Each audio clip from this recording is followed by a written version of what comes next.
হাসিরপুরের প্রাণবন্ত গ্রামে, যেখানে বাঙালি মিষ্টির মতোই হাসি ছিল, সেখানে থাকত মন্টু, হাস্যরসের দক্ষতার সাথে এক দুষ্টু ছেলে।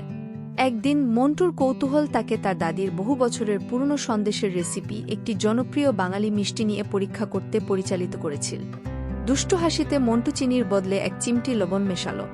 অদলবদল সম্পর্কে অজান্তে সন্দেহাতীত গ্রামবাসীরা বার্ষিক মিষ্টি উৎসবের সময় মন্টুর সৃষ্টির নমুনা নিচ্ছে।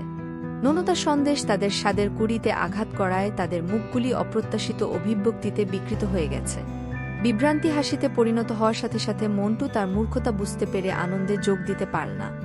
গ্রাম বিচলিত হওয়ার পরিবর্তে অপ্রত্যাশিত মোড়কে আলিঙ্গন করে মিষ্টি উৎসবটিকে ভাগ করা হাসিতে ভরা একটি হাস্যকর অনুষ্ঠানে পরিণত করে। হাসিরপুরের নোনতা সন্দেশ গাথার নৈতিকতা অপ্রত্যাশিত আনন্দ খুঁজে পাওয়ার এবং হাস্যরসের সাথে জীবনের মোড় নেওয়ার পাঠ হয়ে উঠেছে।